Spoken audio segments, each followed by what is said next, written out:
FCC ya na union sacrée to boyi parce que FCC na union na cash ba expérimentaki gestion na bango. Rumeur autour na yango, est-ce ensemble pour la République a quitté union sacrée?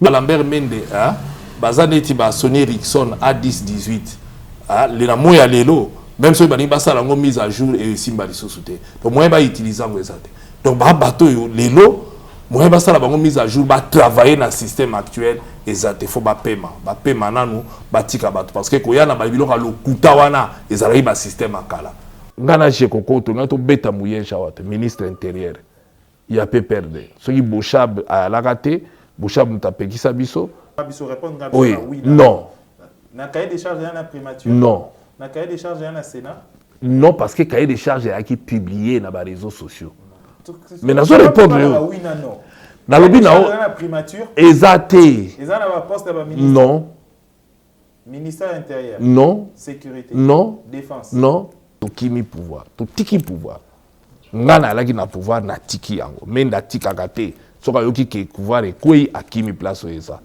biso to kindaki pe to combattre le pouvoir na po kwei on demande pas on n'a pas de préalable to lingi ndemboke tambola aena cahier des charges c'est ça cahier des charges na préalable te wa tuso de roba ni baganga o na mboko ya laki dictature po ba profana ba église ba boma batu na kati ya église ba tira lieu sacré ba tira na kati ya église lelo ba donner des leçons ba mususu ba koko nya ozotanga ba longola ba sango bilamba na miso ba bona ba image te moko botiela ka bango ngo siko boyebisa bango oyo bino pe ba longola bino bilamba totala so ibondi mususu ga mubambe muke ba ko moganga te ba ko molela ba yekolaki ba yekola ba ala avantage lelo ba ko sala l'opposition 5 étoiles. Vous n'avez pas. Désormais, retrouvez-moi sur Info 243. Batata ba maman, désormais Bolanda Bisso sur Info 243. Merci. Est-ce que l'ensemble pour la République est quitté Union Sacrée? Mesdames et messieurs, bonjour et bienvenue dans cette nouvelle édition. Nous allons revenir sur des questions d'actualité, décrypter vraiment avec impartialité, questions brûlantes et actualité. Lélo, encore une fois de plus, Namo Namboka, Honorable Francis Kalombo, il est le porte-parole. Il y a président et ensemble pour la République. Moi, Namboka, Honorable Francis Kalombo, bonjour et bienvenue. Bonjour. Mon tour à Liboso, ils d'abord, il y a Koye aujourd'hui sur ma question d'actualité, et les cas qui lobby. Bon, dans l'Assemblée nationale, tout le monde qui bongo bateau, député belé, ou kitaki hémicycle, bien avant, s'il y a matière, il y a ordre du jour. Quelle est votre impression? Est-ce que Nathan Ototika avec ces gens d'habitude, na réaction, aussi les 30 jours au ça qui va la Cour constitutionnelle? Non, je crois que c'est une bonne chose par rapport à FCC. FCC, côté vraiment na elakisi penda que assimila qui très bien les sons y a opposition pendant que na pouvoir. Donc qui vraiment une opposition avec ça là. Il y a on peut pas ça la même chose. C'est une très très bonne chose. La seule différence est entre à l'époque où on va diriger na sikoyo, on va ça l'opposition 5 étoiles. Bako kanga bangote, bako beta bangote, la climogène est zate. Donc même si bako loba, bazana moi assurance que baza libre yako sala. Non, c'est tout à fait normal. Ndenge peka attendre en opposition.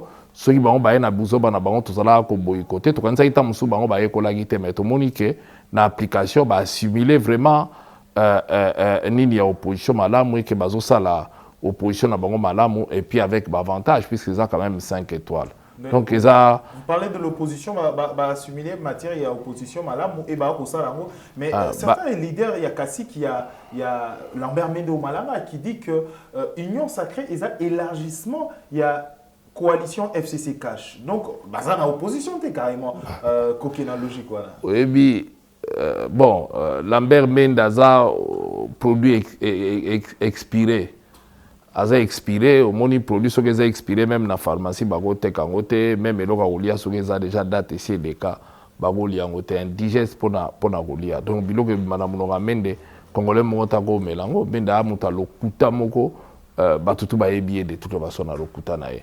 Donc, dès que voilà, Chine a tindaki bango, pour baya kokota na union sacrée, basara uruzumuna mutazo kosa zo tala bino na kati ya misu. Mende bazaneti ba Sony Ericsson A10-18 le na moya lelo même si bani basala ngo mise à jour et simba lisosute. Donc moi ba utiliser ngo ezate. Donc ba bato lelo moi ba sala bango mise à jour ba travailler dans le système actuel exact faut ba paiement nanu ba tika bato parce que ko yana ba biloko lokuta wana ezala ba système akala pour kosa ke Shinaramba tindio na moni Serge Kadima démentir ango donc donc lokuta président na pesa que 3 conditions donc yo pesi ba conditions yo ba ndima ko to aka FCC to ye FCC élargi ba démentir donc mise à jour n'est pas les aussi batté produit périmé produit expiré donc même la pharmacie ba côté so côté qui produit périmé expiré ba okanga yo po ba so ba meliango ba ko kufa donc je crois que il faut batika biso batika Congo est avancé bazo Congo est sous otage donc voilà en quelque sorte on peut même pas parler de lui hein, ça ne sert absolument à rien c'est comme ça que monique eza na science po hein, concept mo benga ménopause politique ba ménopause politique il est grand tabac non union sacrée cause à la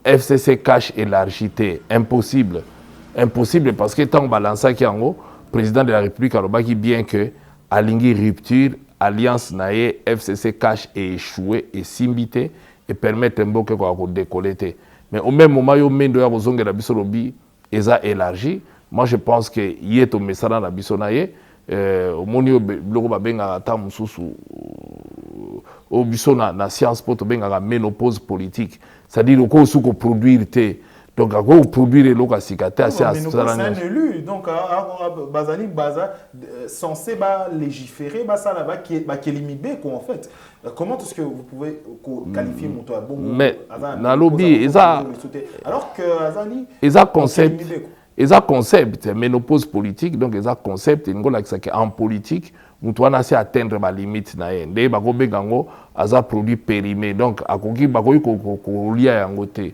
donc tokolo ba il est temps à retraite hein mais azo ça la forcing donc okoyi suko produire te lui ne peut plus produire parce que mo moni ba raisonnement ya ndengwana nana ko consommer yango eza indigeste donc na consommation ba ko consommer maloba ndengwana te yo ndimi penda Shinaramba bendani asali FCC na ye yo mendo ya koloba na batu ke ye mutatindi biso donc amesa na lokuta azotala pe batu na kati ya misa lobi oui Shinaramba atindi biso to yaki oui na pesa ki Félix 3 conditions andimi ba condition nanga yango na ye donc moni lokuta donc ya ko sakana te donc ça sur le président de la République c'est grave pour le qui lui-même il dit que le président de la République doit ébicier koyoka on croit au président de la République FCC et Union sacrée ils ont élargissement mais na lobby oui mais tant que yemo pas zo ebisabino que Shinaramba tindaki ye baya ko kota baya na Union sacrée mais azokosa azotala batu na kati ya misu eza indigence mutakomelango azate mutakondimango ate yango na lokola mutu politiquement parlant il peut plus produire yango ba benga ya concept wana en science politique ya kolobakeza ménopause politique donc mutasi atteindre yango akoyi suko salelo mususu te donc yango atambolaka lokuta na lokuta il fallait quand même à l'époque wana na FCC ba comprendre yango mais bango ba konnaye kozala nae alinga ya nango lisusu awa ba bato yo tokoyi ko croire bango te pe to ana tina na bango te Congo pe ana tina na lisusu te la preuve et pas na na Sankuru place ya memaka ba rebelle parce que menda ala rebelle na ki rébellion na ba mema ba rebelle na mboka na yemo na Sankuru o rebelle bazwaka et lelo to lobaka toujours c'est vraiment grâce à Okotolo la Kombe que ba rebelle bazwa ba mbujima ité parce que tanga gouverneur a sangisi ba jeune ba Benoît Kazadi ba nani et ba kendaki ba travaillaki pona koluka ba stopper RCD à l'époque sinon beledero kutu to lobaka et le remonter donc moi je crois que batu mususu pour preuve quand il fallait pas voter gouverneur yotala muto alobi ka leader balingi na mboka na e balingi kolinga mais tant il fallait vote pas ba bourrage ba irne vote ya lagi ba pesioka ba voindenge olingi mais quand il fallait pas voter il y a des crimes na corruption bato ebele ba ki en corruption mais yemoko tango ba tuni awa a opposa qui Kasamba lobi preuve ezate alors est-ce qu'il y a une preuve que les députés dans Boka ba corrompre qui bango et même ceux qui ba ba PC ba corruption supposé ceux qui ba to ba lingi yo ba voter au karate ceux ba linga ki ye ba yebi ke ye mende azala na maele ya ko bongisa mboka na bango bele ba voter mais ba banga ye on dirait Bemba Dioka obi nyoka ta kufi et Bemba Dioka so muto moni ngo ko pumbwa o banga kaka donc ba banga e ba bi ye oyo na méthode na ndé ba yebi so to cheka gouverneur biso solo ina ba élu ebele babi non FCC soka tineli biso loba mutu mususu yete menga na bibe ye mutali mie élu na mboka la bi na bimisi pe ba député mususu ye moko alaki candidat pona ko benda bango mais ndeni bolingi yete donc ba oya ye moko ba boye pourquoi pas batu mususu ba ko consommer donc na mboka na ye moko ba ko consommer comme gouverneur mais soka alaki bon gestionnaire alaki mutamala mombele na kanisi na minute to solo mais Kasela Détienne conflictuel sur conflictuel même na mabele kuna. Donc moi je pense que de l'eau photo sur la makambu ya bateau bazana ozomona ye oyebi téléphone lelo comment il ne peut plus même être mis à jour. Oyebi téléphone ya kala. Hein? Les autres aussi attendent ba Nokia kala wana mise à jour nango sala magati. Le problème est non mais on dirait vous main de la personne de main de la tête de main de vous dérange en fait. Pourquoi? Non, n'a pas répondre à la question là. Mais non, ça a énervé. Monica Lambert, dans l'Union sacrée, tout le monde a parce que il est mise à jour et pas incompatible. Donc il faut pas nous pas téléphone de gars. Oui, téléphone la mise à jour pour commander mon abatu mususu. Moyen basa de mise à jour exacte. Donc il est fatigué à l'année kaka à Lucas Salata makam mususu.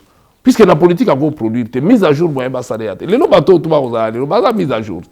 Moi, tout ça, c'est bilo kakaleyate. Il y a nostalgie. Comme on dit, bilo on a une so. Bilo kakalaga, bilo kakala. Aïga na ba système wana. Il faut comme un jour, pour comme orienter. Moi, ba tia mise à jour exacte.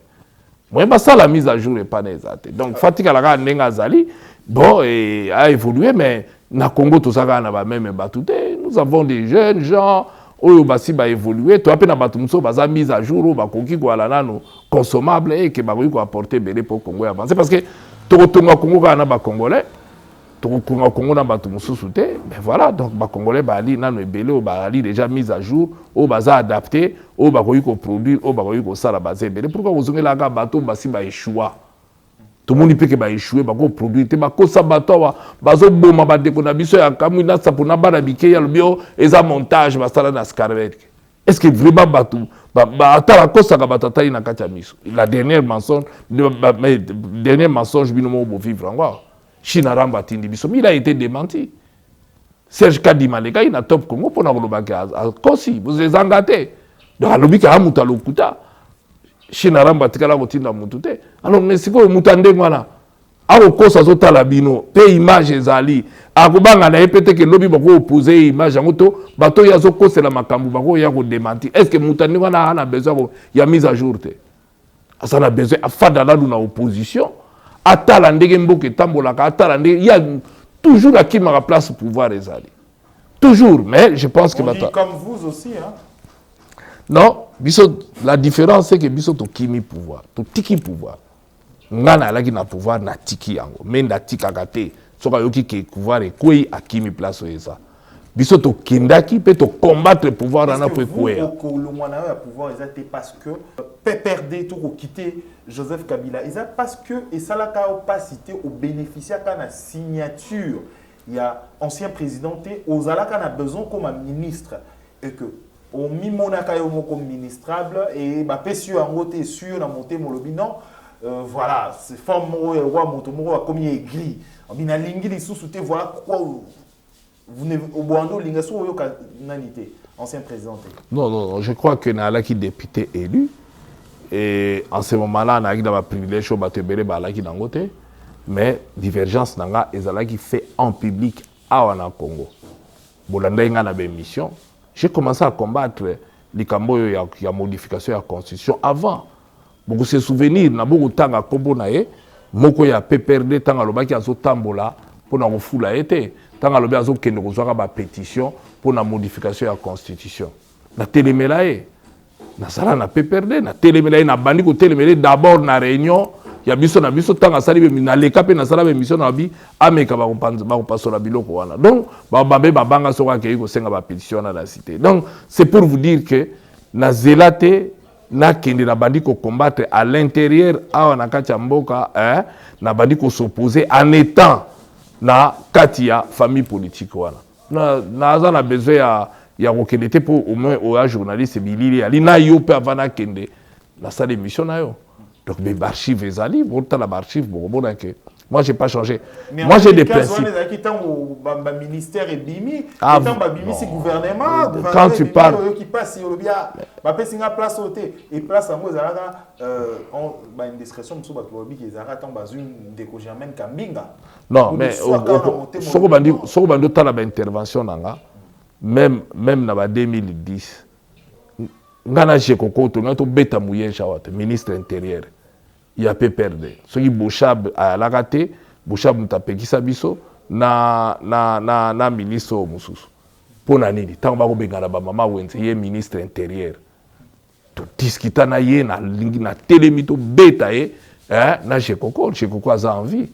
Mais tout ça n'a pas perdu. Donc, vous êtes déjà révolutionnaire dans 4 ans. Mais oui, non, ce n'est pas question de révolutionnaire, c'est question de principe. Moi, je marche avec des principes. Mais si vous avez la population, dans le point. Ce qui peuple a dit que ce qui peuple a retrouvé compte n'a été. Moi, j'ai servi ce pays aux côtés de Joseph Kabila quand il fallait pacifier ce pays. La motivation y était. Tout si on a beaucoup, tout qui n'a pas San City, tout tambola partout. Na participé à la rencontre tout pour nous ramener paix. Na kenda tout na bahati lukwebo. J'ai participé à une table ronde à Bruxelles. Dans la vice-président de la société civile en charge de la jeunesse. Donc, on a travaillé parce que la motivation était que Mboke Alaïki Zoba Zoba. Il fallait réunifier ces pays. Et on a travaillé. On a travaillé, on a sensibilisé, on a mobilisé, on a sillonné le monde entier pour tout ça. Non.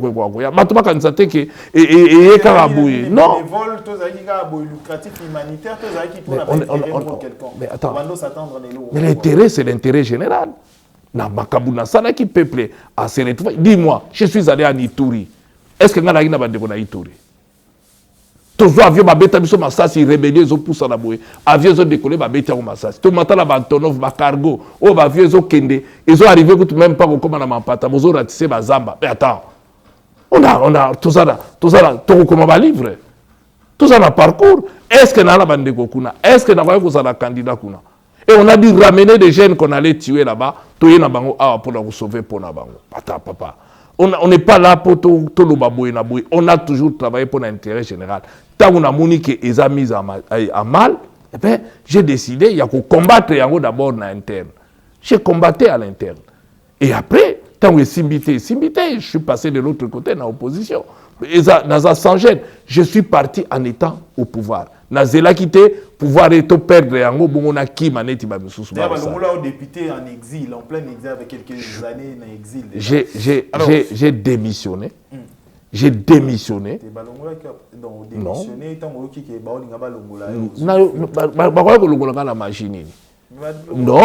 j'ai démissionné et après, annonce dans la démission, que Bango va salir réunion rapidement pour nous parce que bah esprit mabe, vous t'allez a démissionné. Mais le beaucoup ta réunion pour le bateau longolier, vous me dites que c'est incompatible. J'avais démissionné. Alors, donc j'ai démissionné, je l'ai annoncé. Ce balongola qui est député par rapport à combat dans lutte dans engagement. Ben oui, bien sûr. Mais ça na mutu na OK. Tito Bundaka après ba dérive bandi. Voilà ba sita maluku, voilà ba fausse commune na mboko même Mobutu tika ngote. La période dans le bilan, on est ce qu'on a mais il est nini pour muni yomona ba mama wenze kutu boye na boyi ba benga na bango na combattre bulu ke la bango place ba veuve ba orphelin ba ko benga na bandaku na zo telemela yango pour ba benga na bango na bandaku te bongo ka elo ni salanga est-ce que soko ke côté la veuve to orphelin ba ko benga na la opia oni au pied logo te au contraire ngam na ko misa ba moyen na ngam pour na ko futa ba avocat pour nous foutre ma procédure, biloko tout ngai, nous bimisa na ko financer. À l'époque, nous avons un avocat. Et c'est ça qui m'a motivé. Nous avons la tatoche pour te défendre. Donc, à un moment donné, bilan zali, bilan fanda, faut qu'on explique batouke, tozo bunda pour l'intérêt mboka. Mais ba misu ba bunda pour na bango, ba banga chômage, so ba moni pouvoir et que bo baye, toi on a besoin na bango te. Au lobby, au moment où il utilise toutes nos questions, excusez, mais vraiment, c'est en dehors, il y a Nini, quoi. Vous avez passé beaucoup de temps dans l'exil. Mikolo Belé, vraiment, n'a pas si. Tout le monde, il dit que l'exil, les avis à pas si. L'exil épuise l'économie à politiciens. L'exil était qui sera moutou bani. Comment vous êtes organisé pour la opposition, la majorité lobby, les lobbies comme une opposition, le barreau qui est l'exil. Nous sommes à l'enseignement. Comment on s'allie en fait même dans l'opposition, ça une solution, des solutions à quelqu'un qui a commis un exil, il doit se vider, a commis une limitation, transaction. Mais vous gardez toujours la vie à 5 étoiles. Vous avez toujours... D'ailleurs, on fait l'émission Epanayo, 5 étoiles toujours. La vie en mieux. Ben, d'abord, je vais dire une chose. Ce n'est pas les 5 étoiles. Il y a la politique pour avoir 5 étoiles. Sinon, on est en prison. Si on est en politique, pour comme on a 5 étoiles, on est en prison. Mais vous êtes en politique. On a corriger. Ça, c'est mal méconnaître, justement. Il y a une politique. Nakendaka poto pamba na zala kutu politique freinée ngana okele na kelelo na zongi lobi mais nazo ngala zo expliquer yo bi balobaka moi face à mutu ye moko avec ma référence biloko tout connu nazo okele na tongo na zongi lobi nazala na politique te nazo voyager na business class na politique te na moi na poto na politique te donc producteur aussi voilà donc soko benga ancien producteur ngo ba que j'ai mené la vie à 5 étoiles avant na kota na politique soko ye na politique pour mener vie à 5 étoiles bon kota na prison to misala na vie wana to zala nango avant to yebo luka mbongo na mboko yo avant to kota na politique ça ne sert à rien ezala tango na na poto donc ngai bango ba ko yiko apprendre exil mais avantage bango ba nango ba okende exil te parce que ceux qui biso ba tozo gérer mboko yo on fera en sorte que mboko ezala na démocratie ezala en état de droit pour exiler ba kendaka te donc bango au moins te que bazo sala bako marché bako sala tout balingi ba okende exil te parce que to sala en sorte que opposition a sala que ezala malamu parce que ezala tina moko te contradiction et comme un crime mais to lobi na batuke faut ba boya ko sala un homme politique faut éviter ba bengaka infraction à droit commun. Là, en ce moment-là, la politique devient inopérante. Mais ceux qui ont pour une raison politique, ils ont en ce moment-là, eh bien, il faut que télémélaga pour avancer. Mais néanmoins, il faut homme politique à éviter. Mais j'ai vécu avant, na vivre parce que exil na bien on a ala liboso, na zongi, na kei, donc to yebi biso ya qui apprentissage té. Donc to vivre. Donc to banda ko vivre avant. Tu peux vivre sans politique d'ailleurs. Au contraire, politique est juste à la parce qu'il faut soutenir les gens. Il faut supporter tout le monde n'a pas si de souffrance. Mais mbongo balukango na politique mbongo balukango et pas mususu.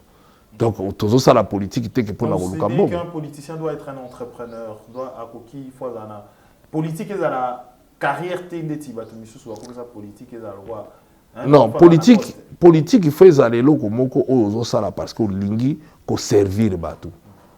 Ozomona olingi ko ça bon, ma benango to za ba honoraire to ana tante za na ba corollaire nango ya na ba prestige dango o tout ba tchaka po mutu aka ko zala moi bien mais soko yé pour ça la mbongo na politique o suka na makala. Voilà. Alors parlons d'autre chose à présent. Bouti ensemble, bouti li bota moko. Bouti li boulou moko. Boutinda kumoko ba chambre différente. Mais lélo pourquoi est-ce que bolingi bato ensemble hein to le banano.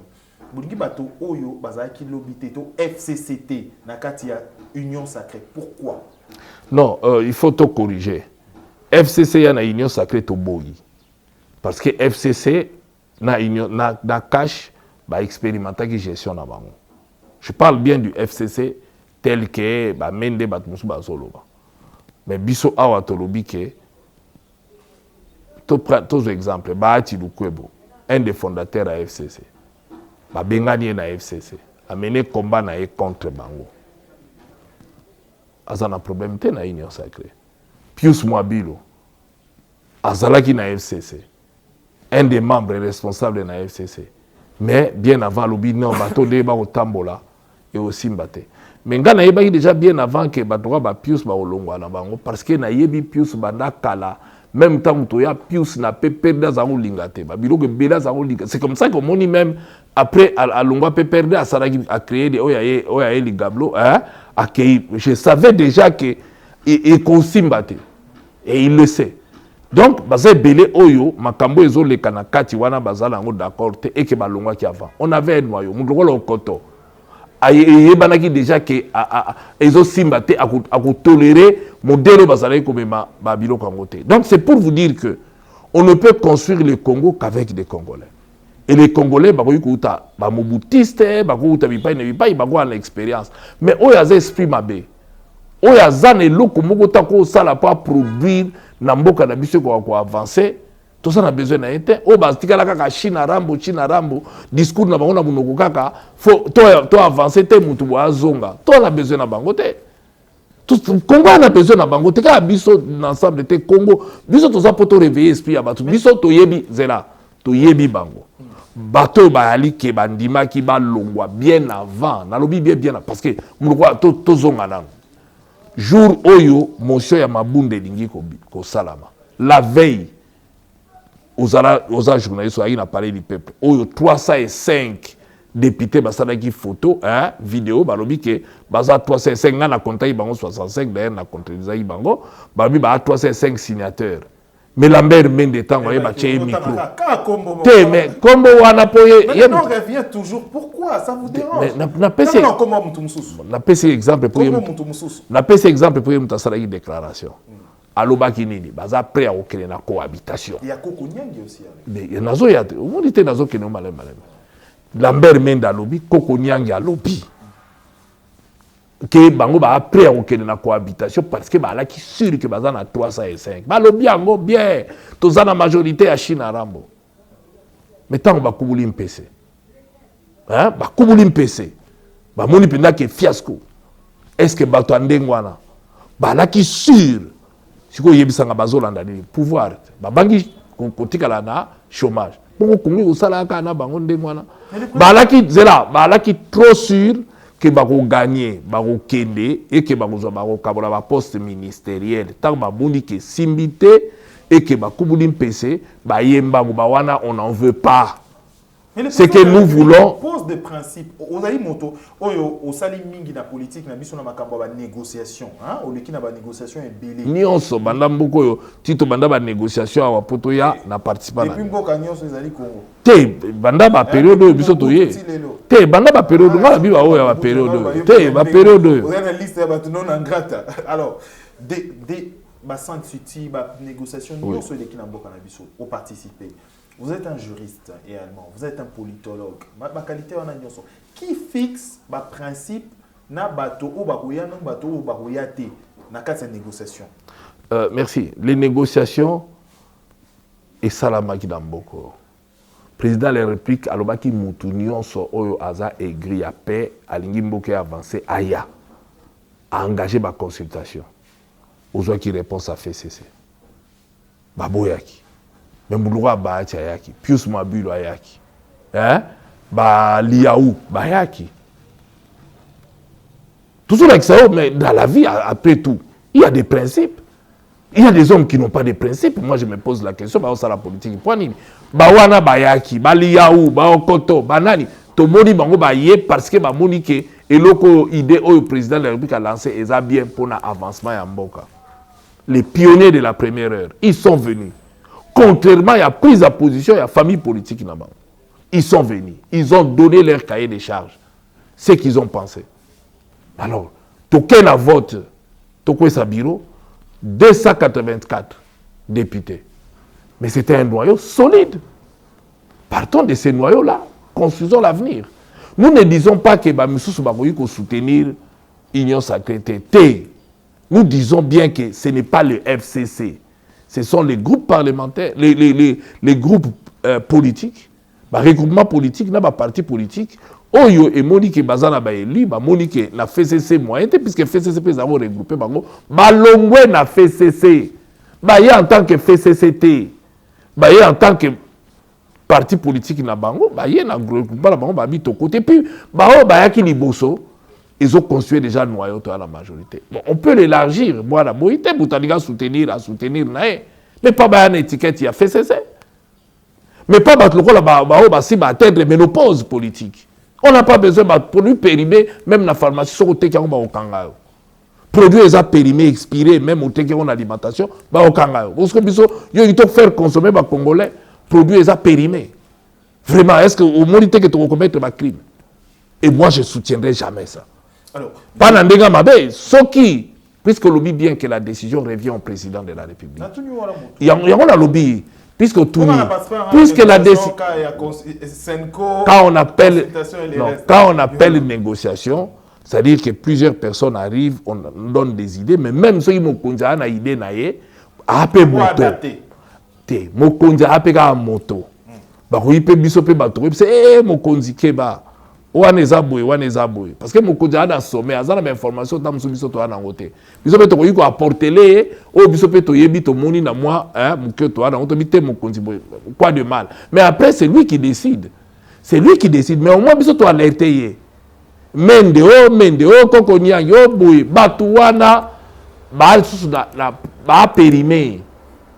Baza périmé produit wana bako consommer au soutien na peuple na biso vaut mieux ba paiement ba tala na obi souci ezanini ba expérimenter pe nalu bato mususu pe ba yekoli ba comprendre et que ba la volonté na mboka na biso makambe changer. Renouvellement de la classe politique, c'est que vous souhaitez to non, moi, une chose est vraie. Dès que nous avons répété, Tonga Congo kakana ba Congolais. Ils ont ba Congolais, ils ont compris que Mboke ko tambola malamu. Ah, tu connais ça ya. Ba moni que ndé to memela Mboke za mabe photo changer. Voilà ce que nous voulons. Décliquer ça dans mutu ya mutu. Ba misusu ba ko ba autre na téléphone ba benga moni téléphone. Soki ba mise à jour la sikeye ba ko remettre à jour. Téléphone est comme mais bah voilà monsieur téléphone monsieur a babi au moins ba tchako à jour les até faut ba déclasser ba monsieur peut mise à jour et contacter mais toi la besoin bango peut ba fanda libso ma beni les ali ba fandi pédalo ba observer ndenge mboke tambola po souci na biso ya dit to tonga mboko malamu po ba yo ka souci na mitema na bango jour ba ko ya ko tambola na mboko yo ba komo tuna pourquoi tout ça qui ba mubambe ba mufunge tolingi pena la kati ya mboko yo mudo wa Kalev mukola ko bimala nzela ke na prison atali na cachot à aner akuti pe keza vide mais que bato ba ali wana ba yepo ba entendre bango et puis ba kende c'est là où biso tolingi souci wana to bongisa mboka bango bazalawa ba bima ba na kotabola ba mais eloko ni nezwaka biso to torturer ba peuple congolais to nyokola bango alors que makambe ko kotambola pe boye tala ndenge batamboli wana ndeko la leçon pona bango. Et puis bango bako teya bakoko na bango na bakoko na bango histoire ko reteni Congo ko tambola malade. Alors, selon tant que tozalaka on prend les mêmes on recommence. On prend les mêmes on recommence. Congo ko décolleter. Parce que t'as l'histoire politique. Ils a dit oui na posa soit bakabiliste mais bakabiliste évoluer. Bato o ba comprendre qu'il faut servir l'intérêt d'État. Voilà, mais na raison exemple à Sika. Le feu Étienne Tshisekedi, grand moboutiste, ça dit manifeste dans Selena Mobutu. Et d'ailleurs, sur le Constitution en 67, il fait partie des experts qui ont participé à la Constitution. Il a géré à la tapetouche, Cannes, moboutiste, les pires dire. Mais il arrive un moment où il a dit non, on ne peut pas continuer comme ça. On ne peut pas continuer. Jusqu'à sa mort, il a refusé à dire voilà des gens qui ont tambola. C'est-à-dire que tu peux pas changer.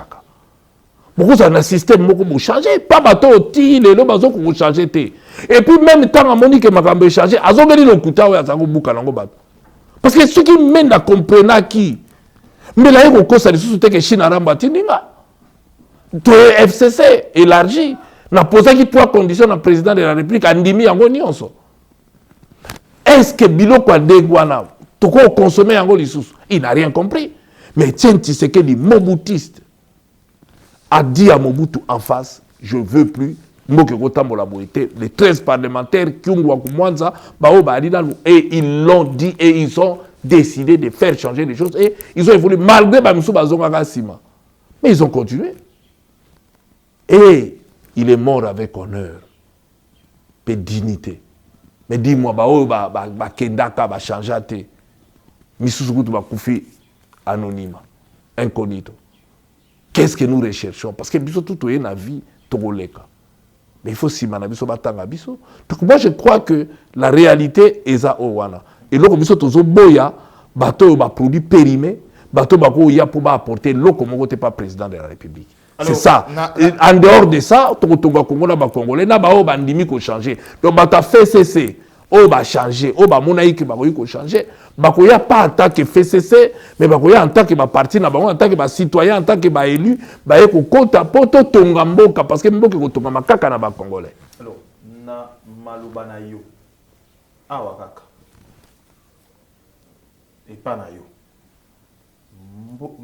Tango président ya Ensemble pour la République à Apoya, oui, ici, clairement que moi, Namboka Moïse Katumbi a école Luka poste T. Les lots koluka makambo nungu ba poste ensemble. C'est quoi? L'homme a évolué. Bon, non, naï d'abord de Sabino. Mboka tambolaka na ba poste.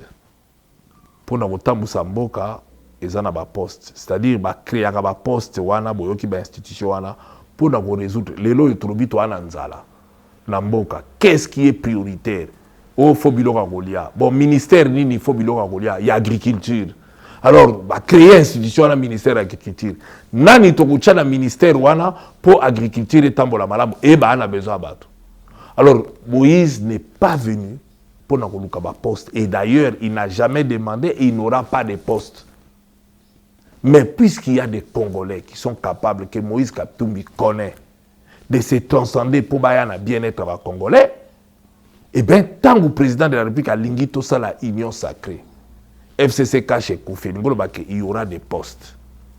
Et il y aura des postes et il y aura des responsabilités qu'on va confier. Donc on a mis bien d'abord des postes et puis des responsabilités qu'on doit confier aux hommes et aux femmes pour participer à gérer. Mais il faut que Bayokana, qui va faire quoi? C'est tout à fait normal et logique. Ce n'est pas pour lui qui demande, c'est pour l'intérêt général. C'est pour dire au président de la République, voilà, cahier des charges, jamais avec des postes. Mais il peut toujours conseiller au président de la République en lui disant, bon voilà, moi j'ai l'expertise. Jean-Pierre Bemba l'expertise. Toyebi ba Congolais, to travailler na bango. Bon, président de la République, yo po yebi. Mais moi, mouké na biso tomoni, soko che oyo, bisika boye, ekoyi kotambola. Mais après, c'est au président de décider, c'est pas eux. Il propose. Mais pourquoi demander des postes déjà? Oyoki yango zela. Cahier des charges na biso. Des institutions. Yango na yeko yebisa. Cahier des charges na biso eyebani. To tikali ko senga institution te. To sengite. Mais ce président de la République a trouvé que Moïse Katumbi to sengi yango te. Pour Moïse Katumbi soko bobi a senga ya Assemblée nationale, yé moka député te. Est-ce que mi sengeli pas ça non?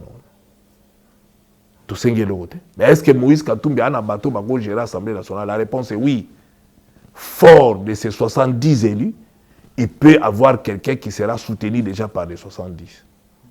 Vous avez un regroupement politique, mon côté, les lots où il y a la majorité, ils ont 70 députés. FCC. FCC a 70 idées. FCC c'est Panzana. Il a expliqué que FCC Panzana, plus Mabilu a en tant que FCCT. Bahati Lukwebo a en tant que FCCT. Bahati a na 41 députés na o ya zwaki o ba votement na liste na o ya na signature. Donc ngolo bake azana na ba parti mususu te o yesangana. Moïse Katumbi dans ba parti na nyonso ya o bazo se reconnaître na kati ensemble et ça fait 70 à peu près. Donc ngolo bake azana poids o yali ka na bato o akoyi ko diriger, mais ce n'est pas ça le problème. Le problème est est-ce que c'est légitime? La réponse est oui. Mais il n'a pas demandé. On ne demande pas, on n'a pas de préalable. Tolingin Demboke Tambola a un cahier de charges. C'est ça. Mais cahier, il n'y a pas mon continent pour Pambate. Il a évité peut-être. Il a évité ce mon la consultation. On n'a pas parlé de cahier de charges. Mais le cahier de charges a été discuté avec Jean-Pierre Bemba. Ah, vous avez en commun. Qui est d'accord dans le cahier de charges ensemble à Yakinango. Il a vu la plupart de ma prétention, il y a Biloko na pesa na kati. On a dit, bon, on est dans la mêlée 2, hein, les deux sont partis, bon, voilà, cahier de charges Nabiso, Yangoyo, et ça n'est une base, hein, et d'ailleurs, dans tout ce que nous avons dans le cahier de charges, Bilo que Belé Zapé, oh, il est à Kanisala. Le cahier de charges est primature? Non, il n'y a pas de poste, c'est ça le problème. Si tu es plutôt, oui, non. Le cahier de charges est une primature? Non. Le cahier de charges est un Sénat? Non, parce que le cahier de charges est publié dans les réseaux sociaux. Mais dans une réponse, dans le bina, exacté. Non. Ministère intérieur. Non. Sécurité. Non. Défense. Non. Alors pourquoi polémique? Tout n'a pas tout créé. Parce que le cahier de charges d'habitude est publié. Les amis, ce qu'on a cahier de charges. Mais vous êtes journaliste. Tout l'axi que voilà. On a pêché exemple. Balobi pour pour l'associer à la peuple, hein, il faut tout le moyen enseignement. Le président Bandaki Angawa et comme et Simba et marché. Effectivité enseignement. Tolingi lutte contre la corruption et qu'il est vraiment ma casse pour Mboka et qu'on côté Sambongo sinon te Mbongo côté te na Mboka. La cahier des charges. Donc entre autres, on appelle sur moi par exemple. Donc est-ce que voilà président ça va lancer en côté? C'était sur le concept, il y a gestion à l'État. Voilà. Et non sur non. poste et partage à responsabilité. Normal et pas en tant que politicien. D'abord, qui va déterminer les postes et partage à responsabilité? C'est le président de la République qui va dire bon, j'ai besoin d'avoir pour atteindre biloko tout bolobi nanga, hein? J'ai besoin par exemple de 10 ministres, j'ai besoin de 20, j'ai besoin de ça, j'ai besoin de ça. Ça c'est lui après. Vous est-ce que Union Ensemble pour la République a commis à disposition un président de la République, l'initiateur, il y a Union Sacrée, pour nous désigner dans la place où l'ensemble vient avec une prétention. Il y a force moko il y a quelques députés. Non, ensemble aïe, d'abord parce que l'objectif n'a pas ça fait cesser pour les Obomamboko. Et nous avons réussi. Et nous ne le regrettons pas. Et chaque fois qu'il faut combattre le FCC, tout ça, et puis le coup la balobi que gestion future yamboka et vous allez autrement tout ça une expertise tout une expérience tout un batu bali prêt voilà to pesi idée na biso to biso qui olingi s'en sortir voilà ndé no ko kenena la terme cahier des charges. Maintenant le reste c'est au président de la République qui le seul hein, va décider qui va nommer premier ministre. Avec son premier ministre ils vont construire le gouvernement, ils sauront comment mboge au tambola, mais le futur programme sera discuté au sein de l'Union sacrée. Comment programme un gouvernement par rapport aux visions du président de la République. Et chacun va apporter. Quand le président vous appelle, il vous consulte, la vision Yazanango, vous apportez par rapport à Oya Moni. Non, président, il est dans les amalamu, mais pour Simba, bisoto moni boy, musu pas bisoto moni. Après président, on tamisé. Oya Moni zamalamu aye. Bon, ah oui, vous en avez raison. C'est tout le monde qui vous en a raison. Pourquoi vous en avez raison? Beaucoup de rumeurs autour d'Ayango. Est-ce qu'Ensemble pour la République a quitté Union Sacrée? Mais Union Sacrée, ils ont salamandé sigo. L'idée, il y a le président de la République à ça la Union Sacrée. Union Sacrée, ils ont salamandé la consultation à Salaki, na basiko, na identification à la majorité de l'Union Sacrée et Gobima. Les lots moni binomo qui est aussi signé pour sa premier ministre, le FCC, et du coup, tu es entré en tant qu'informateur pour maintenant formaliser l'Union sacrée. C'est là où on verra qui sont dans l'Union sacrée et qui ne sont pas dans l'Union sacrée. Mais nous, on est là pour tonga l'Union sacrée. Touyaki, le président Bengaki, Biboya, Botala. Union sacrée. Bon, ils ont engagé quand Moutoyo, hein. D'abord, ils ont engagé Moutoyo à l'objet bisotoye ko bomate et tokoki pe ko bomayangote parce que les locaux hein toyaki butema pembe dès que balança ki yango. Il faut pas oublier que pour bureau assemblée koya toraki bataliboso moindo zangi mutasalaki nina okwesa mabunda aza mutu na biso. Donc biso o tout etali FCC tozwa kango sans condition. S'il faut effacer, je suis à FCC en tout cas disaki ndeke batumusu bakanisa ke Kabila longwe na pouvoir kakaboy non banda kaka Moïse alansaka appel ya troisième fois penalty to boyi yango et c'était un combat et bandi wana depuis wana to lité pour pouvoir échanger awa andi alternance mais to sillonner monde 1+4 tout s'arrête hein. Malembe ensemble vous avez qui non Malembe peu importe 1+4 tout s'arrête te bena lingna ibiso ke tant to fandi avec commoditation tant to bandi ko bunda awa ba parti mususu e boya même ba marche. En 2015, c'est le fruit de tous ces combats-là. Et tant que tu es en exil, Moïse Katumbi a sillonné le monde pour fragiliser le pouvoir. Tout n'a pas la chez qui tout ministre fait. Aobima na bureau, biso pe to koti bureau. Abimi to koti, babima to koti, babima to koti.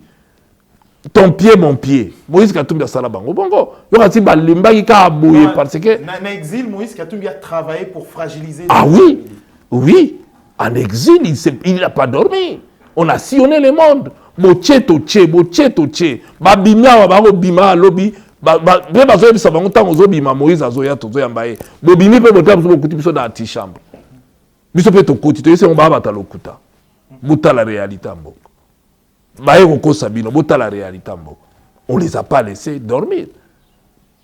Donc tout aboli. Et tout ça, rôle moins important peut également pour un opposant, pour fragiliser le pouvoir qui veut se faire... Pour fragiliser le pouvoir dictatorial, il fallait que ça de loko. Parce que c'était la dictature Namboko. Na okama batusu de loba niba ganga o Namboko ya laki dictature.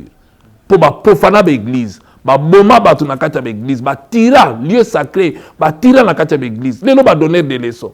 Ba mususu ba koko nya ozotanga, ba longola ba sango bilamba na miso ba. Bona ba image te. Moko botiela ka bango ngo siko boyebisa bango oyo bino pe ba longola bino bilamba totala so ibondi. Mususu ga mubambe muke ba ko moganga te ba ko molela. Ba yekolaki ba yekola ba a l'avantage lelo ba ko sala l'opposition 5 étoiles. Vous n'avez pas toujours répondu. Vous avez quitté l'union sacrée. Mais à quel moment on peut parler de quitter l'union sacrée? L'union sacrée est en train de faire la massiko ndenge to sura yo nanga baati azo réunir bato ba na union sacrée. Na suka nde boye ba tozali te. Parce que ça la siko. Incertitude comme na question. Incertitude des attentats to yaki consultation yaki na kati. Tozana union sacrée, tozana ni to bunda point union. Tolobaki en mukoni. L'union sacrée dans les salamité to Michel en blanc te mais tozali na kati union sacrée. Non. Na lobi boya. Yebisa biso bozali to bozali te. Na bandeli ko yebisa o. Union sacrée zo salama. Sikoyo ndenge tozoloba boya. So mutu ayebiso kana union sacrée, hein? Peut-être na minute azobio. L'idée est lancée et tozo sala yango toyaki consultation. Yango ba leader ba yiko kutana, ba présenter même cahier de charges, contribution na bango. C'est que nous sommes avec l'IDPS, avec ba parti MLS ba tout tozo tonga union sacrée. Voilà. C'est ce que va comprendre. Tozo tonga union sacrée. Sauf que simbité. Non. Tozo tonga union sacrée pour Esimba. Mais ce que simbité ndeler beaucoup na ke union sacrée. Simbité pour l'instant ya net tongo tonga ndaku. Donc tozo tonga yango d'ici 2-3 jours. De togoyeba union sacrée et bimisi combien et ça l'indéni. Mais jusque là bisote mutu togobo ya union sacrée. Ce que simbité. Union sacrée. Mais Congo aussi, ce n'est pas pour autant que Congo est au Koufa. Le Congo va continuer. Il y aura peut-être union Moussoussou et Salama pour Congo et avancer. Alors, mais nous pensons, Zéla, nous pensons les idées telles qu'avancées dans l'union sacrée.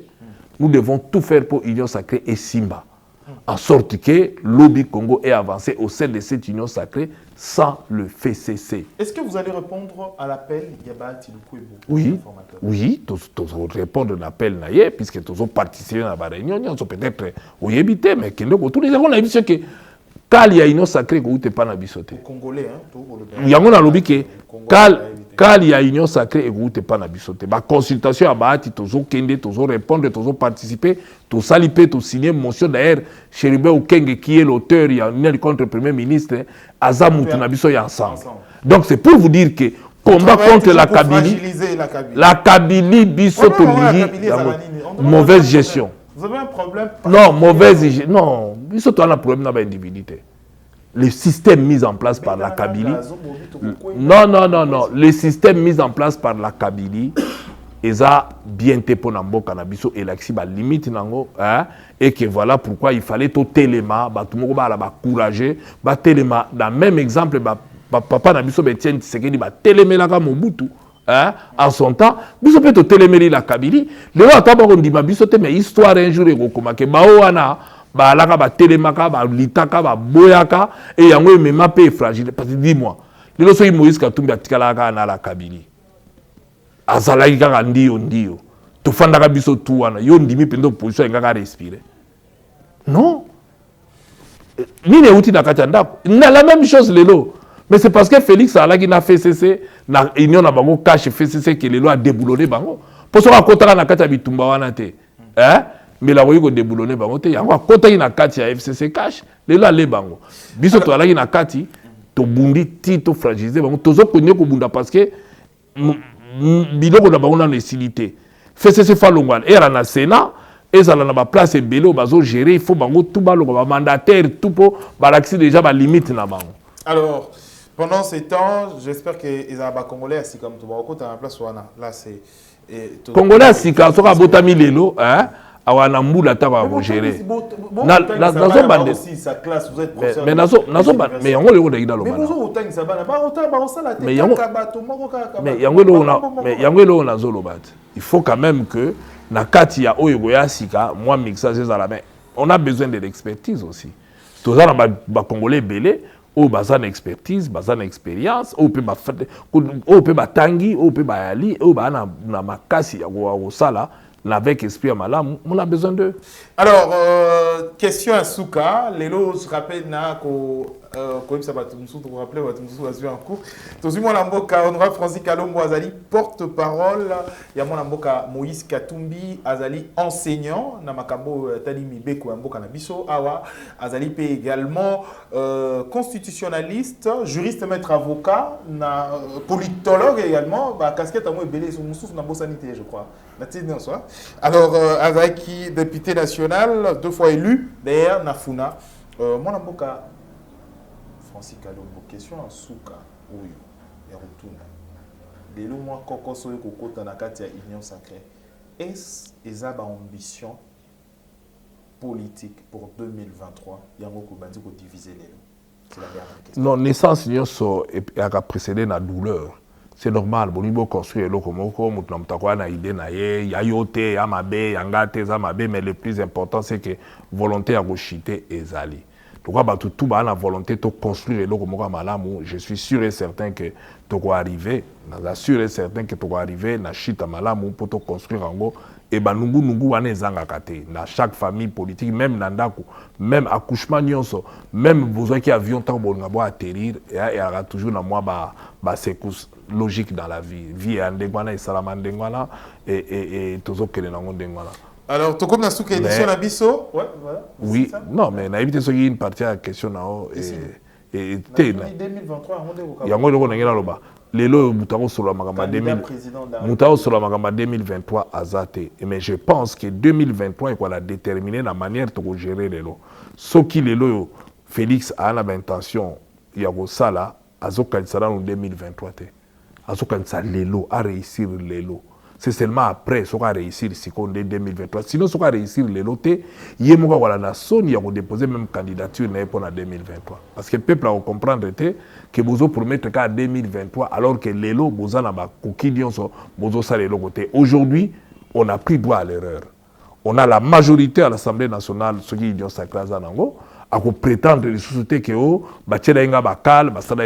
voilà pourquoi tu salues qui idée à l'Union sacrée. Au moins majorité ça l'a clairement établi et non majorité est fondée sur du sable. Sur du sable, c'est-à-dire tout le monde a pris de gauche à droite. Non, nous avons besoin, il y a majorité fondée sur la pierre consolidée et avec ces majorités, nous allons entamer des réformes telles que le président de la République a ligné Salama. Et que tout peuple congolais est d'accord avec la réforme de Sengaki. Et c'est seulement comme ça que Congo lobby est au téléma et au tambola. Mais le cas contraire est aux la cacophonie. Donc, biso tout autant limite que la union sacrée. C'est ça l'importance de mon cahier des charges. Parce que réussir, tu n'as biso nyoso. 2023 faut tomber ça non. Puisque par bozalaki, bosalaki, bogeraki et simbakite, bosalaki mabe. D'où l'importance des hommes et des femmes au la choisi pour occuper ma responsabilité. Et vous avez la facilité. Surtout pour le président de la République qui veut non seulement compter la 2023, mais à entendre le président de la République, il veut maintenant.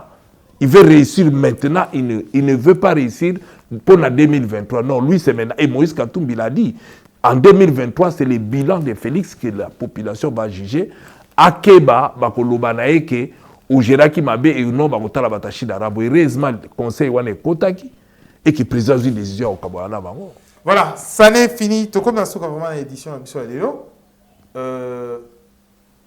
Question pour 2023. Tout le pour augurer un peu ma camine ou les candidats. 2023, vous voyez comment candidat député national? Ceux qui n'ont pas dit qu'on réfléchit 2023, c'est quoi? Il faut tout réussir. Non, mais moi, mes ambitions, c'est qu'aujourd'hui, tout réussir, qu'on soulager tant soit peu et tout poser ma jalon pour la 2023.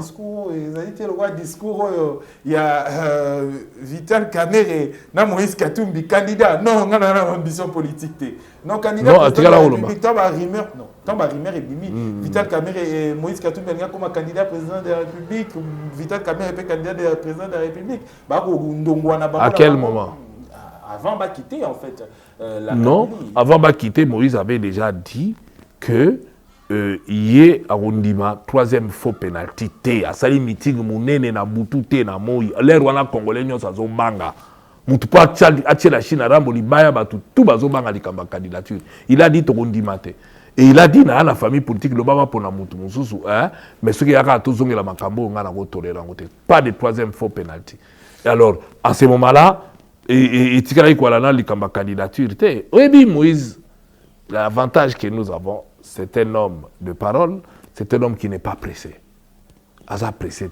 Pour lui, c'est le pays décollé, c'est la vie à Batumoussou. Aza n'est pressé, Aza calme. C'est ça la différence. Ça n'est fini pour cette édition. Merci de l'avoir suivi. Toyamba Kilelo, moi, Mboka, honorable Francis Kalombo, deux fois élu, député national, la circonscription, Yafuna, Azali enseignant, na Makambo, Atali Mibeko, donc au droit, Azali politologue également, Azali porte-parole à moi, Mboka Moïse Katumbi, constitutionnaliste, juriste, maître avocat. Donc, comme la Souka édition, la Bisso, mesdames et messieurs, pendant plus de 50 minutes, Olekisi Nabino, merci Bolandi Biso sur Info 243, également sur Congo Web Télévision. Donc, prochainement. Merci à Junior Mbouy pour la prise de vue. Au revoir. Désormais, retrouvez-moi sur Info 243. Batata Bamaman, désormais Bolanda Bisso sur Info 243. Merci.